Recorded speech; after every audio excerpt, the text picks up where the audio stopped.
नमो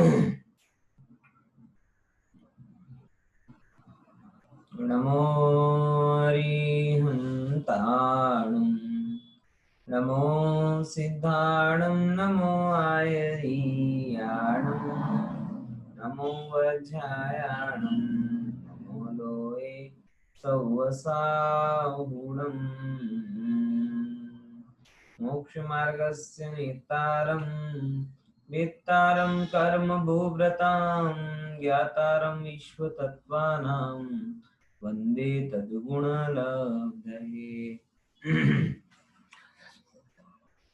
कल हमने जो 6 सरोवर हैं 6 पर्वतों के ऊपर, उससे संबंधित लगभग सारी बातों पर चर्चा की थी कि उस सरोवर कितने बड़े हैं, कितने उनके अंदर का उसका विस्तार कितना है, कितनी संख्या में है, कौन उसके ऊपर रहता है, क्या करते हैं, वो देवियां क्या हैं।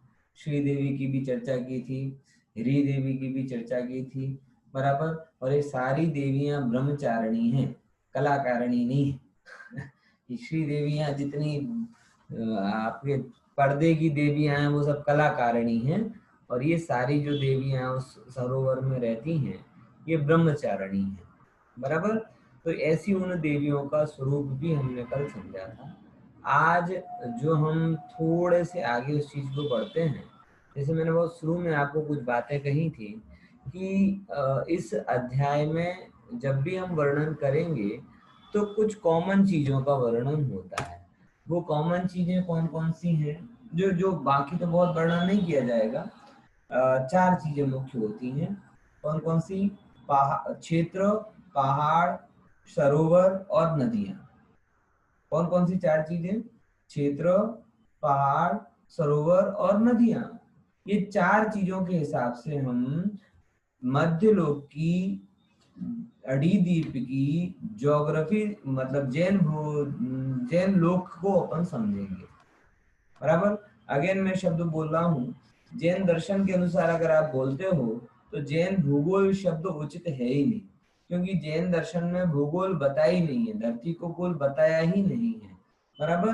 तो जैन लोक की जो चर्चा है, जैन दर्शन के अनुसार जो मध्यलोक का वर्णन हम पढ़ रहे हैं, उस मध्यलोक के वर्णन में 4 चीजें मुख्य हैं। कौन कौन सी?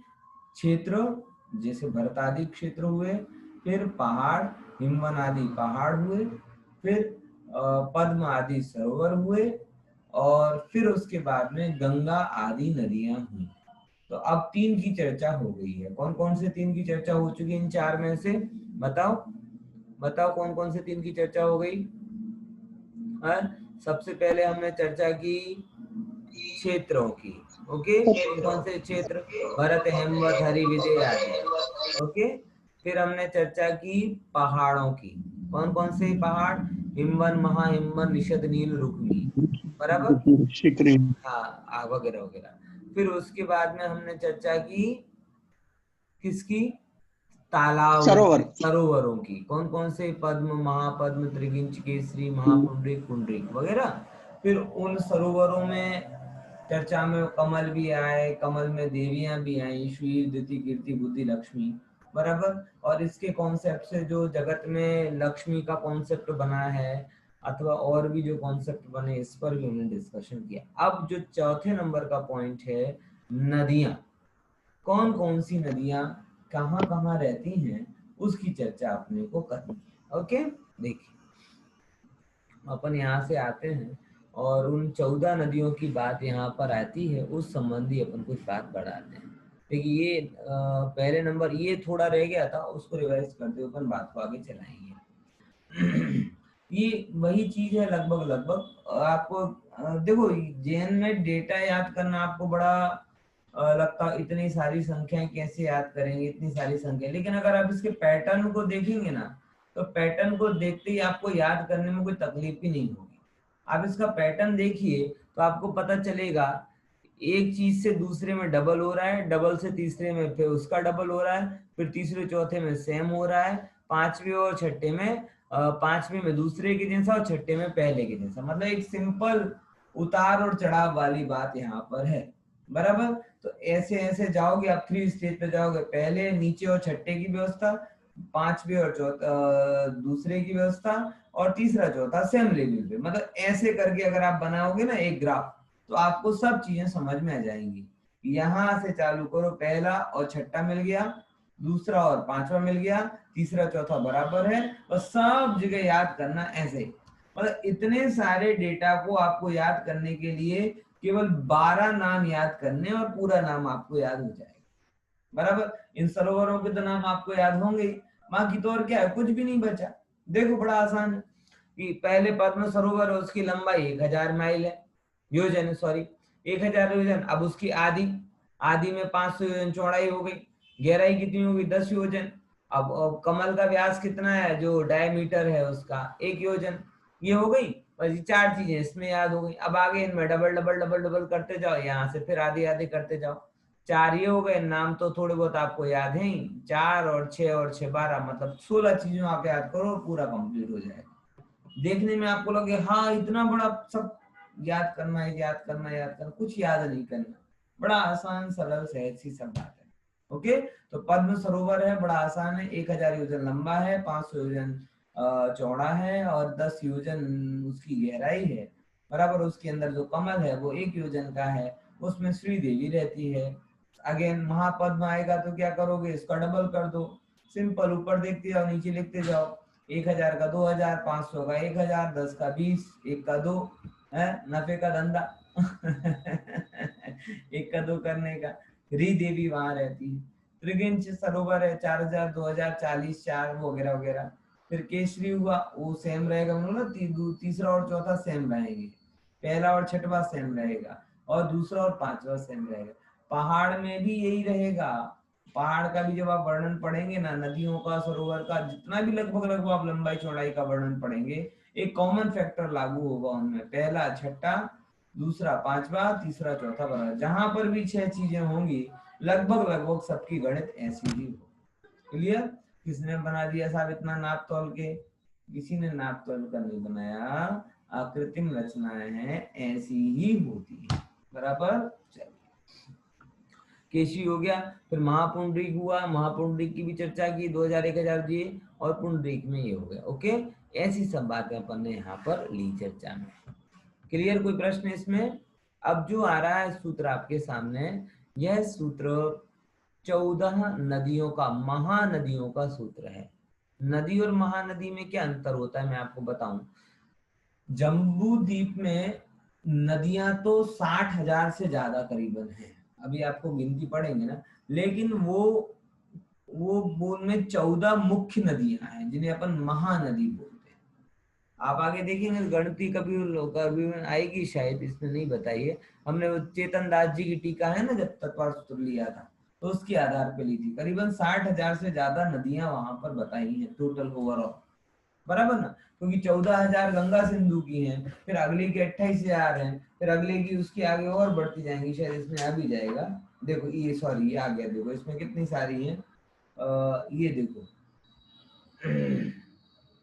इतनी सारी नदियों का परिवार है इनका, 14,000 28,000 काउंट करते जाओ तो पता चलेगा, डबल डबल होते जाएंगी, फिर वहां से ये होती जा रही है। आपको नहीं दिख रहा होगा, कोई बात नहीं, वो मैं आपको बाद में, ये इसमें उल्टा आएगा, लेकिन ऐसे दिखाने जाऊंगा ना तो उल्टा आएगा, इसलिए नहीं दिखा, लेकिन सिंपल गणित है।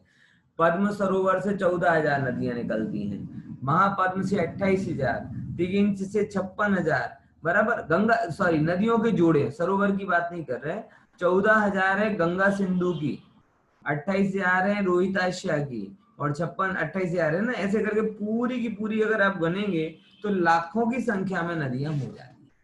बराबर। ये परिवार है इनका इतना बड़ा, इनका क्या है, इतना बड़ा परिवार है, अकेली नदियां नहीं रहती, पूरा का पूरा परिवार है, और इन सब की कैलकुलेशन आप करने जाएंगे तो लाखों की संख्या में नदियां आएंगी। मुझे केवल आपको इतना बताना था कि जम्बू द्वीप ड्राई एरिया नहीं है कि अकेली 14 नदियों के ऊपर जिम्मेदारी आ गई, भैया सब जगह पानी पहुंचाओ।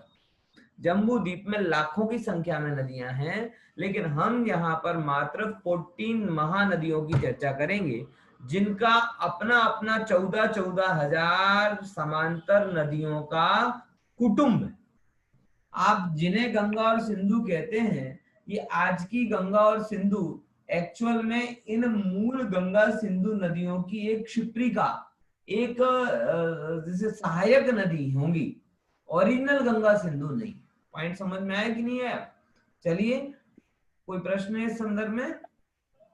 हाँ जी, अपन इनके नाम पढ़ते हैं, थोड़ा कठिन सूत्र है, सबको जरा उच्चारण ध्यान से करना है।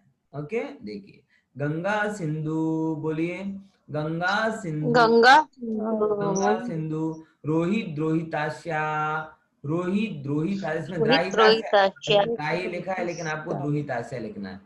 रोहित द्रोहितास्या, रोहित द्रोहितास्या, बोलिए, रोहित द्रोहित, रोहित रोहिताश्या हाँ, हरित धरिकांता, हरित हरिकांता, हरिद्वारी कांता सीता सीतोदा, सीता सीतोदा, सीता शीतोदा नारी नरकांता, नारी नारी नरकांता, नरकांता स्वर्ण रूप्यकूला, स्वर्ण स्वर्ण रूपकुला रूप्यकूला, रक्ता रक्तोदः, रक्ता रक्ता रक्तोदः, रक्तोदा सरितस्तन मध्यगाः, सरितस्तन हरितस्य मध्यंगा बराबर।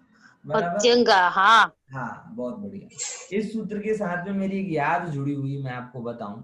जब मैं बहुत छोटा था, हमारे यहाँ पर एक साध्वी आई थी, वो तत्वार सूत्र पढ़ाती थी। मैं लगभग वैदेही की उम्र का रहूंगा, मुझे और कुछ नहीं आता था, लेकिन बैठता था क्लास में, बराबर। तो कंपटीशन रखा क्लास के दौरान कि कौन इस सूत्र को याद करके सुनाएगा, उसे प्राइज मिलेगा। तो 100-150 लोग प्रवचन सुन रहे थे, उनमें मैंने ये सूत्र याद करके सुनाया था इन बिटवीन क्लास इसीलिए मुझे ये सूत्र बचपन की याद से जुड़ा हुआ सूत्र है, बराबर। कि ये 14 महानदियों का नाम इस प्रकार से इसमें आया। ठीक है, कौन बताएगा जरा इस नाम को? अब फिर से एक बार बोल देते हैं अपन। आपको कंठस्थ करके नहीं बताना है, लेकिन देख कर पढ़ना है। मैंने तो कंठस्थ करके सुनाया था, बराबर। गंगा आपको, सिंधु रोहित हाँ हाँ हाँ, बोलो बोलो, कौन बोल रहा है? खुशी बहन बोल रहा है कि दर्शना बहन बोल रहा है? कौन बोल रहा है? हाँ, हंसिया तो बराबर, बोलो छो कौन, ये तो कौन चलो बोलो वो जो दर्शना बोली थी पर बहन। खुशी हाँ बहन ने बोलवा दो, खुशी ना बहन ना, ने તમે बोलवा ट्राई दो। करो, તમે लाभ लो, चलो। हाँ, बोलो बोलो। गंगा सिंधु हाँ, रोहिताद्रि हिताश्या रोही द्रोही, रोही द्रोही ताशा। रोहित रोहित रात्रि हिताश्या हाँ हरिद्वारा कांता हाँ, सीता सीतोदाना नारी नरकांता સીતોદા પછી કોમા લેવાનું, સીતો દાના નહીં કરવાનું, સીતા સીતોદા ના। सीतोदा हाँ नारी नरकांता हाँ, स्वर्ण रुपये कुल्ला रक्ता रक्तादा दो रक्तोदा, दा हाँ दोदा, रक्तोदा शरिता सत सत्तो मध्य भागा सरितस्तन मध्यगाः, सरितस्तन मध्यगाः, हरितस्तन मध्य कहा ओ सरितस्तन मध्यगाः। હવે सांस फूली गई, वैसी जाओ બરાબર, ચલો ક્લિયર। આ સૂત્ર છે એક સાથ, પછી હું કહું છું। ગંગા સિંધુ રોહિત રોહિતાશ્યા હરિદરી કાંતા सीता सीतोदा नारी नरकांता स्वर्ण रूप्यकूला रक्ता रक्तोदा सरितस्तन मध्यगाः। ये 14 नदियां इस पूरे के पूरे जम्बू द्वीप की महानदियां हैं। ओके, उन महानदियों में उनके नाम बताए गए हैं। भरत आदि क्षेत्र में, बराबर, जम्बू द्वीप यानी 7 के 7 क्षेत्रों में कौन कौन सी नदियां? गंगा सिंधु जोड़े में आए, रोहित रोहिताश्या दूसरा जोड़ा, हरित हरिकांता, जो हरित धरिकांता दिखता है ना आपको, ऊपर रोहित द्राहिताश्या लिखा नहीं, गलत लिखा है, रोहित रोहिताश्या है, रोहित फिर दूसरा रो है, इसमें द्रा है, बराबर। इस संधि के कारण वो द्रा का दा हो गया है, बराबर ना, ता का दा हुआ है। तो रोहित रोहिताश्या, फिर क्या हुआ? हरित धरी लिख रहा है ना आपको, तो हरिता, फिर ता का धा हुआ है, तो हरित हरिकांता तीसरा जोड़ा हुआ। चौथा जोड़ा कौन सा है? सीता सीतोदा, बराबर। हाँ, पांचवा जोड़ा कौन सा है? नारी नरकांता। छठा जोड़ा कौन सा है? सुवर्णकूला रूप्यकूला। और सातवां जोड़ा कौन सा है? रक्ता रक्तोदा। ऐसे करके यह 14 रिवर्स पूरे जम्बू द्वीप में हैं, बराबर। और इन महानदियों से जुड़ी हुई बहुत सारी नदियां हैं, जिनके कारण जम्बू द्वीप में सर्वत्र जल की आपूर्ति होती है। ये निकलती कहाँ से नदियां? तो ये नदियां सरोवरों से निकलती हैं, जिन सरोवरों की चर्चा हम कर आए। बराबर।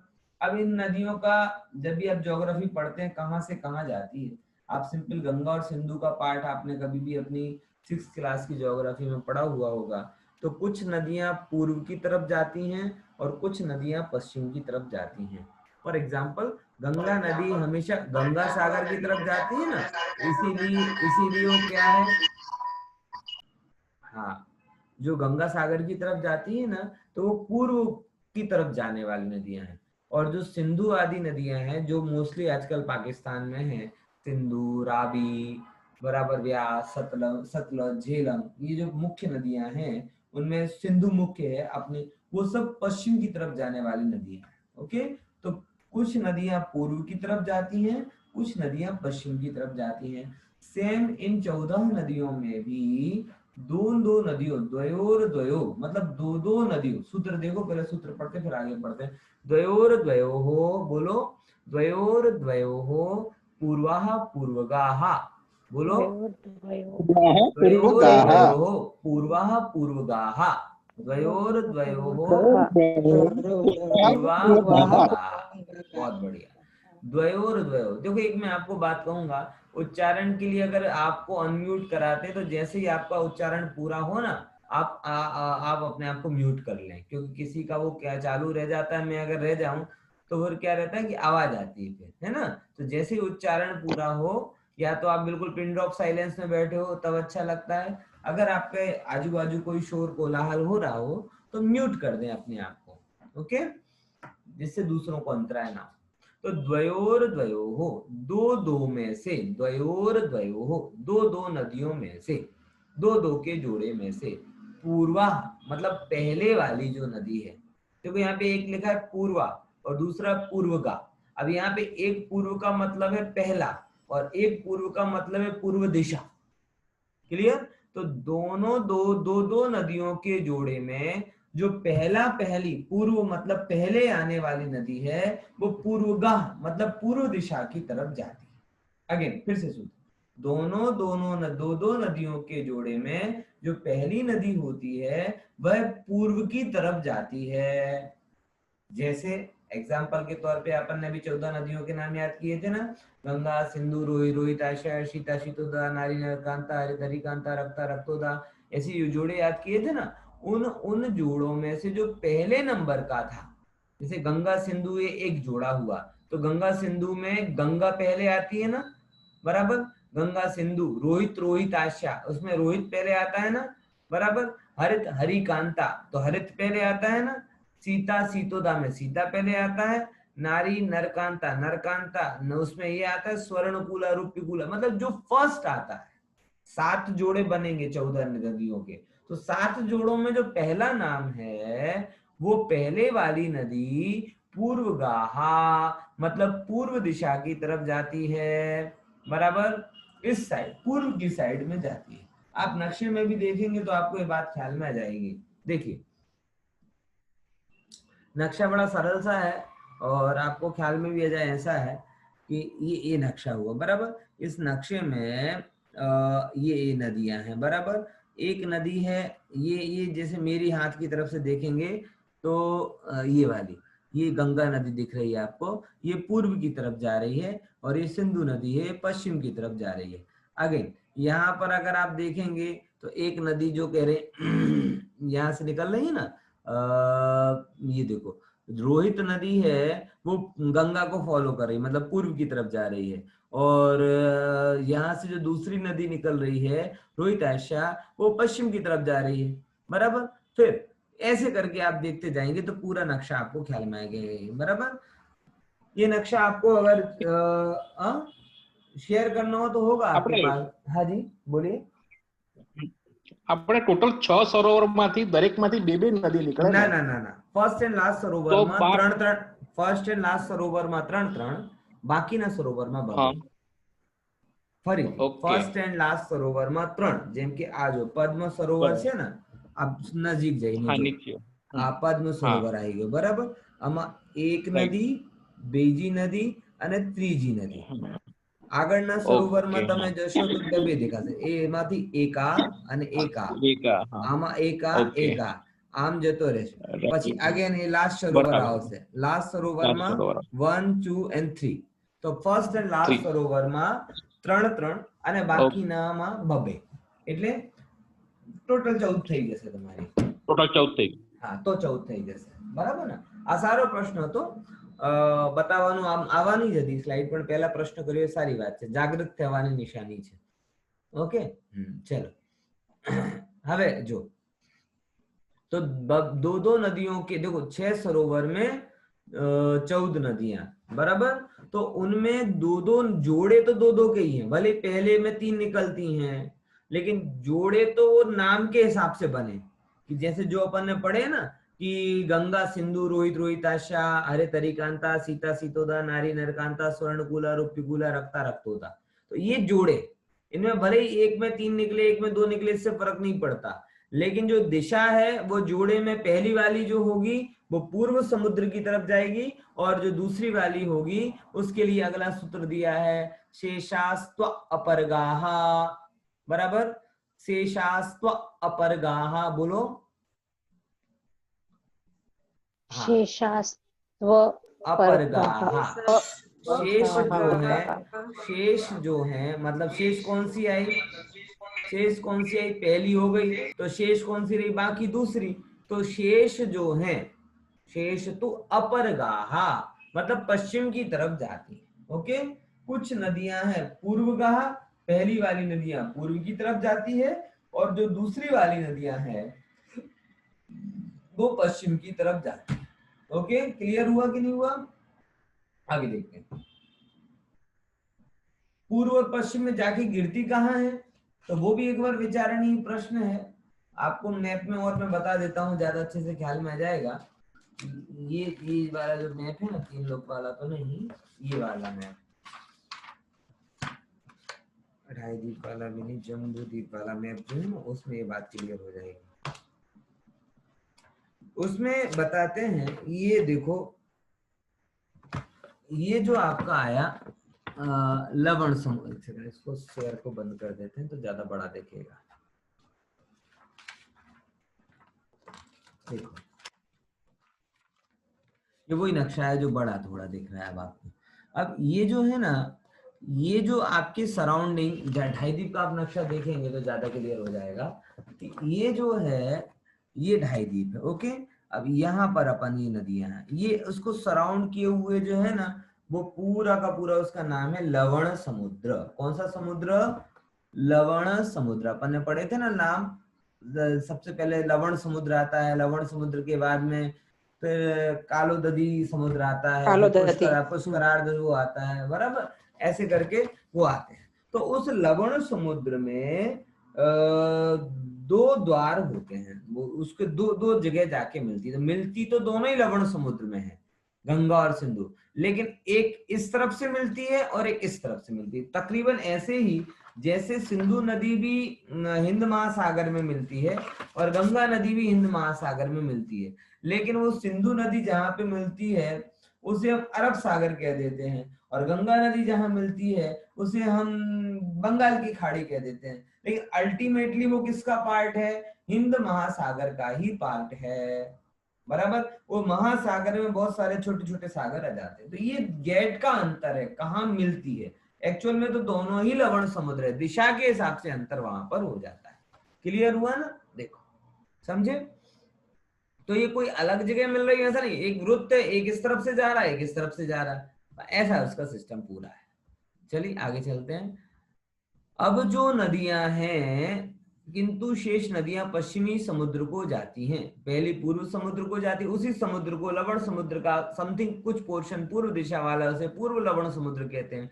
पश्चिम में जो उसे पश्चिमी समुद्र कहते हैं. आजकल ज्योग्राफी में भी इस बात को माना जाता है कि ये 5 महासागर कहे हैं, लेकिन अल्टीमेटली एक ही ग्रेट महासागर है, क्योंकि इनका कहीं ना कहीं ऐसा नहीं है कि एक महासागर का जल दूसरे में नहीं जा रहा. सब अगर आप मैप देखेंगे तो एक मिला हुआ ही रहता है. और एक बड़ी अच्छी बात शायद आप लोगों को पता हो या नहीं पता हो, अगर जिन्होंने बच्चे 10th की ज्योग्राफी पढ़ी हो तो उन्हें इस बात को जानकर आनंद होगा कि ये जो आज का जो पृथ्वी दिखाई देती है और पुरानी जो भूगोल है, उस पुरानी जो इस प्रकृति की संरचना थी, उसके हिसाब से आज भूगोल वाले इस बात को मानते, मेरी बात को बड़ी गंभीरता से सुनना, उससे आपका जैन धर्म सिद्ध होगा कि ये जो भूमि के टुकड़े 7 अलग अलग दिखाई दे रहे हैं ना, ये 7 टुकड़े आज अलग हुए, पहले अलग नहीं थे। जैसे किस किस को ये बात पता है, मतलब 11th की ज्योग्राफी की बुक किस किस ने पढ़ी है बच्चों की? किसी ने पढ़ी है? नहीं पढ़ी हो तो आप देखना, उसमें एनसीईआरटी की 11th की बुक पढ़ना। मैं बहुत ज्यादा गहरी ज्योग्राफी की बात नहीं कर रहा, 10th या 11th की बुक में आता है। आज जो टुकड़े अलग अलग आपको दिखाई दे रहे हैं कि नॉर्थ अमेरिका, साउथ अमेरिका, ये पहले अगर इन दोनों को जोड़ दिया जाए तो ये अफ्रीका से जुड़े हुए थे, और ऑस्ट्रेलिया जो आपको अलग दिख रहा है वो ऑस्ट्रेलिया इंडिया से जुड़ा हुआ था। तो ऐसे करके यहाँ से ये मिल गया, यहाँ से मिल गया, तो एक पूरा एक अखंड भूखंड था। पॉइंट समझ में आना? ये एक प्रकार का थॉट नहीं है, ये एक प्रकार का पूरा प्रिंसिपल्स एस्टेब्लिश हुआ है। और वो एक भूखंड था और उसको सराउंडिंग एक समुद्र था, उसका उन्होंने नाम भी दिया है पेंजिया महाद्वीप, और उसी को कवर करता हुआ एक समुद्र। अगर आप चाहें तो गूगल पे सर्च भी कर सकते हैं, कल तक मुझे बता भी देना क्या उसका एग्जैक्टली नाम था, मैं तो ढूंढ ही लूंगा, लेकिन आप लोग ढूंढे तो और अच्छी बात है। तो मतलब जो जैन भूगोल कहते हैं कि पहले एक द्वीप, उसके सराउंडिंग समुद्र, ये बात आज भी ज्योग्राफी में कहीं ना कहीं किसी ना किसी रूप में मानी जाती है। क्योंकि अगर आप विश्व के 7 के 7 महाद्वीप के स्ट्रक्चर को देखेंगे तो आपको पता चलेगा कि ये हमेशा से अलग नहीं थे, ये तकरीबन सेम ही है। और इसकी पुष्टि इससे भी होती है कि जो क्या कहते हैं अफ्रीकन कोस्टल एरिया में जो जलवायु, जो पत्थर मिलते हैं, वो अमेरिकन इस कोस्टल एरिया के ईस्टर्न पार्ट में मिलते हैं। इससे सिद्ध होता है कि यहाँ से जुड़े हुए थे। फिर ऑस्ट्रेलिया इंडिया से जुड़ा हुआ था, कि इंडिया ऑस्ट्रेलिया से जुड़ा हुआ, ऐसे करके ये पूरा अखंड पेंजिया नाम का महाद्वीप था, और उसके चारों तरफ ये एक प्रकार का समुद्र था। तो ये वही तकरीबन संरचना बनती जो अपन कहते हैं कि पहले एक गोल जम्बूद्वीप, उसके अकॉर्डिंग चारों तरफ वो लवण समुद्र। बात समझ में आई कि नहीं आई? तो उसी लवण समुद्र को यहाँ पे याद किया जा रहा है। यानी कहना ये चाह रहा है कि चाहे पूरब से मिले चाहे पश्चिम से मिले, वो है तो एक ही, बराबर एरिया के हिसाब से उसके नाम अलग अलग पड़ गए। ठीक है, तो चलो अपन इसको देखते हैं। अब यहाँ पर आती है तो वो जो गंगा सिंधु की बात हुई, अब 23 से 23 नंबर का सूत्र आता है कि ये जो गंगा सिंधु नदियां हैं, ये एक अकेली हैं कि इनके साथ का फैमिली कुटुंब, अगर अपन को इनको सा कुटुंब सा गमटू निमंत्रण करें तो इनके परिवार में कितने लोग आएंगे खाने के लिए? तो बताते हैं भैया भूल के भी मत कर लेना, बराबर। ये गंगा सिंधु छोटी छोटी नदियों को झेल सकते हो, बाकी इनका परिवार तो 14,000 नदियों के प्रमाण है। वो यहाँ कहते हैं चतुर्दश नदी सहस्त्र परिवृता, बोलिए चतुर्दश नदी सहस्त्र परिवृता, परिवृता गंगा सिंधवादयो नद्याः, गंगा सिंधवादयो नद्याः, बराबर। चतुर्दश नदी सहस्त्र परिवृता गंगा सिंधवादयो नद्याः, बोलिए चतुर्दश नदी सहस्त्र परिवृता, नद्यस्त्र परिवृता गंगा सिंधवादयो नद्या, नद्या, बहुत बढ़िया। हाँ सिंधवादयो नद्या, चलिए। हाँ, गंगा और सिंधु चतुर्दश सहस्त्र नदी परिवृता, गंगा और सिंधु आदि जो नदियां हैं वो नदियां चतुर्दश सहस्त्र मतलब 14,000, चतुर्दश मतलब 4 + 10 मतलब 14, और सहस्त्र मतलब 1000, 14,000 नदियों से घिरी हुई हैं। यानी अकेली गंगा और अकेली सिंधु नदी की जो सहायक नदियों की गिनती की जाए तो वह 14,000 नदियां हैं, 14,000, बराबर। अब ये आप देखो, जैसे भारत में गंगा को गिनते ना, तो गंगा की सपोर्टिंग नदियां कितनी है? यमुना बड़ी नदी है, फिर यमुना की सपोर्टिंग नदी कितनी है? गंगा की सपोर्टिंग नदी कितनी? घाघरा, बराबर। कितनी नदी है? नर्मदा की सपोर्टिंग नदियां कितनी है? मतलब आप देखेंगे तो आज भी भारत में 20,000 नदियां हैं। ज्योग्राफी में आप पढ़ेंगे तो क्या लगेगा, टोटल भारत में अराउंड समथिंग 20,000 नदियां हैं। लेकिन इसमें मुख्यतया दो नदियां गिनी जाती हैं, गंगा और सिंधु। तो सिंधु वाला पोर्शन तो पाकिस्तान में चला जाता है, गंगा वाले पोर्शन में उत्तर भारत की सारी सपोर्टिंग नदियां गंगा में आ जाती हैं, बराबर ना, क्योंकि वो अल्टीमेटली सारी नदियां गंगा में मिलती जाती है। देखो, इसीलिए उनका परिवार बहुत बड़ा है, बहुत बड़ा उनका परिवार है। अब अपन वहां से आगे चलते हैं, और नदियों में तो बहुत घूम लिया, बहुत डुबकी मार ली। अब जरा वो विदेह क्षेत्र में चलते हैं, जहां पर सिमंदर आदि भगवान विराजमान रहते हैं, बराबर। अब आप जो विदेह पढ़ रहे हैं, ये एक चित्र आपके सामने आ रहा है, जो नगरियों का कॉन्सेप्ट हम कहते हैं। देखिए, थोड़ा सा अपन इसमें जूम करते हैं तो आपको सारी बातें और क्लियर हो जाएंगी। देखिए, यहाँ से जो अभी मैं आपको बता रहा हूँ, ये विदेह क्षेत्र में जो नदियां हैं, वो नदियां कैसी कैसी हैं वो बताना चाह रहा है। देखो,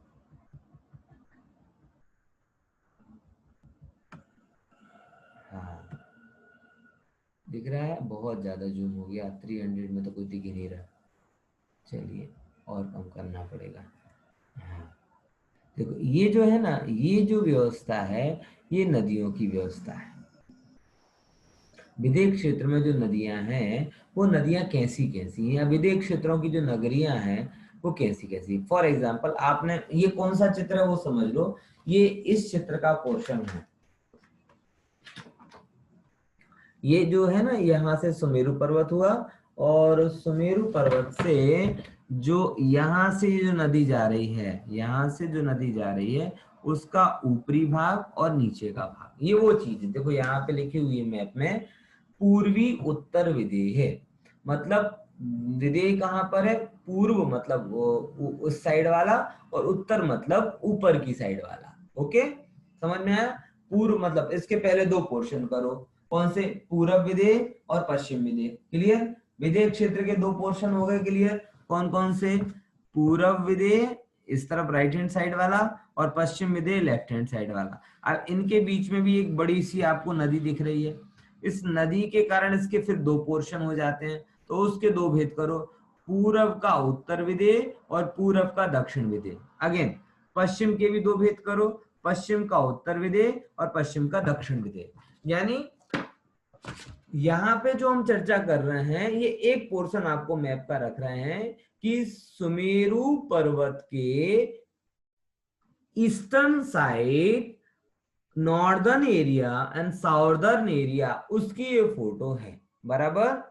फिर से, पूरब मतलब सुमेरु के eastern side, northern and southern area, उसकी ये तस्वीर मैंने आप लोगों के सामने रखी, बराबर।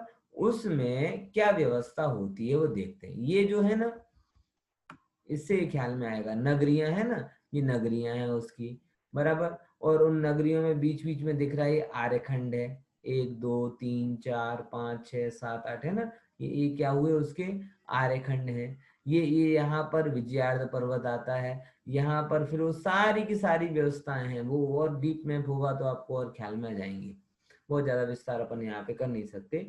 यहाँ पर जो आपके देखिए, पुष्कलावती नगरी है ना, यहाँ पर सीमंदर भगवान विराजमान होते हैं। यहाँ पर यहाँ पुष्कलावती नगरी में सीमंदर भगवान विराजमान होते हैं, ठीक है ना। तो पूरब विदेह में है जिनवर हो आप आज भी विद्यमान, आती है ना कि भगवान कहाँ पर है, बोले पूरब विदेह में। तो एक इस दिशा में सीमंदर भगवान है, यहाँ पर युगमंदर भगवान है, उसको अपन चलते हैं। तो विदेह क्षेत्र में कुल 32 नगरियां हैं। कुल कितनी नगरियां? 32 नगरियां टोटल विदेह में है। तो इतना नक्की होगा ना कि 32 में से पूरब वाले हिस्से को आ जाएंगी 16 और पश्चिम वाले हिस्से को आ जाएंगी 16, यानी पूरब विदेह में 16 नगरियां और पश्चिम विदेह में 16। अब उसमें भी अगर बीच से डिवाइड हो रहा है तो उसके पूरब के नॉर्दर्न साइड यानी उत्तरी साइड 8 जाएंगी और दक्षिणी साइड में 8 आएंगी, यानी यहाँ पर 8 नगरियां हैं, यहाँ पर 8 नगरियां हैं, ऐसे ही रिवर्स साइड में हो जाएगा। तो वही बात यहाँ पर बता रहे हैं, कुल 32 नगरियों में इक्वल इक्वल होता है। ये यहाँ पे ऐसा नहीं है कि भारत के जैसे 29 राज्य हैं तो 29 राज्य में कोई राजस्थान के जैसा इतना बड़ा है तो कोई गोवा के जैसा इतना छोटा है, ऐसा अन्याय नहीं है। यहाँ पर यहाँ 32 के 32 जो भी नगरियां हैं वो इक्वलेंट बड़ी हैं, इक्वलेंट सबकी लगभग लगभग व्यवस्था है, बराबर, क्योंकि कुदरत में इक्वलिटी ही है। जो भी अनइक्वलिटी या जो डिस्क्रिमिनेशंस हैं वो सारे डिस्क्रिमिनेशन या अंतर मैन मेड हैं, कुदरत के नहीं। कुदरत ने सबको समान अधिकार दिया है, तो ये अकृत्रिम व्यवस्था है, इसलिए यहाँ पे कोई विशेष अंतर होता नहीं है। क्लियर हुआ? देखो एक दो स्लाइड और देख लेते हैं अपन। हाँ, अब वहां का थोड़ा अपन देखते हैं। विदेश क्षेत्र में उस एक भाग में देखिए, समझना ध्यान से क्या कह रहे हैं, उस एक भाग में 3 विभंगा नदी और 4 वक्षार पर्वत के माध्यम से विदेह क्षेत्र में 8 नगरियां बन जाती हैं। देखो नीचे के नदी हो गई, ये देखो एक नदी हुई विभंगा नदी। विभंगा नदी मतलब आड़ी चलती है जो नदी। अब आप देखेंगे आड़ी क्यों बोला कि सीता सीतोदा जो नदी है वो ऐसी जा रही है, और ये जो इसकी इंटर नदियां हैं ये सीधी सीधी आ रही, इसीलिए इनको विभंग नदी बोला। तो कितनी नदियां हैं? 3 विभंग नदियां, 1 2 3, और 4 वक्षार पर्वत हैं। आपने बार बार बंगलाष्टक में भी सुना होगा, वक्षार रौप्यादिषु ईश्वाकार गिरौ च कुंडल नगे जम्बू शालमलि चैत्य शाखेषु तथा वक्षार रौप्यादिषु। तो वक्षार है क्या? वक्षार पर्वत कहाँ है? एक्चुअली ये सारे प्रश्न हमें पहली बार पढ़े ना तभी होने चाहिए कि हम वक्षार पर्वत का नाम तो लेते हैं बट वक्षार पर्वत है कहाँ पर। तो आज आपको पता चलना चाहिए कि विदेह में जो 8 नगरियां हैं ना, 8 नगरियां, वो 8 नगरियां कैसे बनी? बोले 3 विभंग नदियां और 4 वक्षार पर्वत। तो वही साथ है कि एक साथ करोगे तो 8 भेद अपने आप पड़ जाएंगे। देखो, एक क्षेत्र, दूसरा क्षेत्र, तीसरा क्षेत्र, चौथा, पांचवा, छठवां, सातवां, आठवां कैसे बने? एक क्षेत्र के बाद में एक पहाड़, फिर क्षेत्र आ गया, फिर नदी, फिर क्षेत्र, फिर पहाड़, फिर क्षेत्र, फिर नदी, फिर क्षेत्र, फिर पहाड़, ऐसे करते करते 3 नदियां और 4 वक्षार पर्वत के माध्यम से विदेह क्षेत्र में कितनी? 8 नगरियां बन जाती हैं। नगरियां छोटा शब्द में बार बार बोल रहा हूं, ये एक प्रकार का क्षेत्र ही है क्योंकि ये सब अपने आप में स्वतंत्र है। फिर देखो, प्रत्येक वक्षार पर्वत के नदी की ओर वाले भाग पर एक एक आकृतिम जिन मंदिर है। मतलब नदी की ओर वाला भाग, मतलब ये जो नीचे सीतोदा नदी जा रही है, सीतोदा नदी जा रही है, तो इस साइड पर, ऊपर की साइड पर नहीं, इस साइड पर जो मेन महानदी है उस साइड पर जो भाग है वहां पर एक एक अकृत्रिम चैत्यालय है। देखो लास्ट में सब चैत्यालयों को गिनाएंगे कि कहां कहां के चैत्यालयों को हम देखकर आए, बराबर। ऐसे 32 नगरी से संबंधित कुल 16 वक्षार के 16 जिनालय होते हैं। जैसे 4 यहाँ आए, ऐसे 4 उत्तरी साइड में, ऐसे 4 दक्षिण में आएंगे। सेम पश्चिम में भी 4 उत्तर की साइड, 4 दक्षिण की साइड, यानी टोटल वक्षार 16 हो गए। और टोटल 16 वक्षारों में 16 के 16 अकृत्रिम चैत्यालय हैं, बराबर। ऐसे उन अकृत्रिम चैत्यालयों को हम निरंतर वंदना करते हैं